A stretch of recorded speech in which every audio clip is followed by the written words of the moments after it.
Hello दोस्तों, आज हम पढ़ते हैं वर्ष 1858 का अधिनियम। वर्ष 1858 का अधिनियम क्या है? इस अधिनियम के तहत board of control plus court of directors समाप्त घोषित कर दिए गए। ये जो अधिनियम था 1858 का, इसके तहत बोर्ड ऑफ कंट्रोल और कोर्ट ऑफ डायरेक्टर्स, जिन्हें हम कंपनी का द्वैध शासन कहते थे, ये दोनों क्या हो गए? समाप्त घोषित कर दिए गए। अर्थात भारत से कंपनी का शासन समाप्त कर दिया गया। 1858 के अधिनियम के द्वारा भारत से कंपनी का शासन क्या कर दिया गया? भारत से कंपनी का शासन समाप्त घोषित कर दिया गया। इसके बाद है शासन अब सीधा महारानी अर्थात ब्रिटिश क्राउन के पास पहुंच गया। ये जो शासन था अब सीधा महारानी, जो महारानी अर्थात जो ब्रिटिश क्राउन था, उसके पास अब शासन पहुंच गया था। चूँकि शासन अब ब्रिटिश क्राउन के पास था। किसके पास था? क्योंकि अब शासन किसके पास था? ब्रिटिश क्राउन के पास था। गवर्नर जनरल के स्थान पर वायसराय का पद बना दिया गया। क्या बना दिया गया? गवर्नर जनरल के स्थान पर वायसराय बना दिया गया। वायसराय कौन थे? लॉर्ड कैनिंग प्रथम वायसराय बनते हैं। कौन बनते हैं? जो लॉर्ड कैनिंग होते हैं, ये भारत के प्रथम वायसराय बने। महारानी का सीधा प्रतिनिधि, ये जो वायसराय था, ये सीधा महारानी का सीधा प्रतिनिधि था। एक नए पद का सृजन किया गया।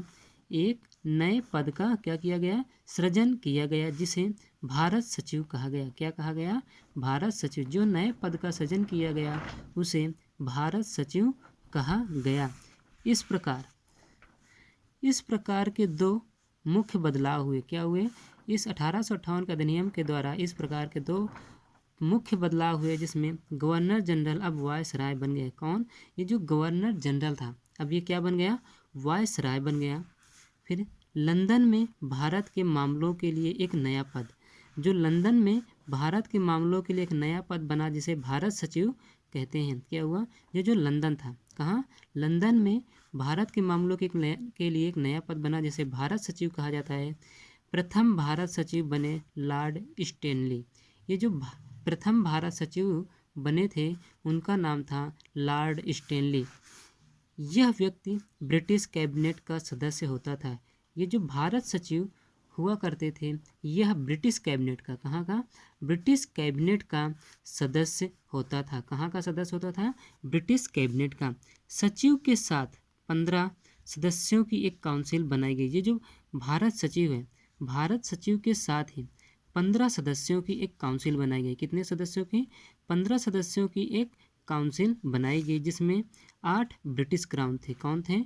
जिसमें 8 ब्रिटिश क्राउन थे और 7 कंपनी के डायरेक्टर द्वारा नियुक्त होते थे। और ये जो 7 थे, ये कंपनी के जो डायरेक्टर थे, उसके द्वारा नियुक्त किए जाते थे। वर्ष 1857 की क्रांति की सफलता का कारण क्या था? किसी एक संगठन का ना होना। इसके बाद है वर्ष 1885। जब 1857 के बाद हम देखते हैं 1885 में एक संगठन का जन्म होता है, जिसका नाम था कांग्रेस। क्या नाम था? कांग्रेस। 30 वर्षों में कुछ न कुछ अवश्य हुआ है। ये जो 1857 से 1885 के लगभग 20 साल, लगभग 30 साल में कुछ न कुछ अवश्य हुआ है। इस दौरान क्या हुआ? शिक्षित वर्ग जो ब्रिटिश राज में भारत का विकास देखता था, उसका भ्रम टूट गया। इस दौरान ये जो 30 वर्ष थे, इस 30 वर्षों में जो शिक्षित वर्ग था, कौन था? शिक्षित वर्ग था, जो ब्रिटिश राज्य में भारत का विकास देखता था। जो शिक्षित वर्ग थे, ब्रिटिश राज में भारत का विकास देखता था, उसका अब यह भ्रम क्या हो चुका था? टूट गया था। इस घटना को राष्ट्रवाद का उदय कहते हैं। क्या कहते हैं? इस घटना को राष्ट्रवाद का उदय कहते हैं। इसके बाद है लॉर्ड एल्गिन। फिर क्या है?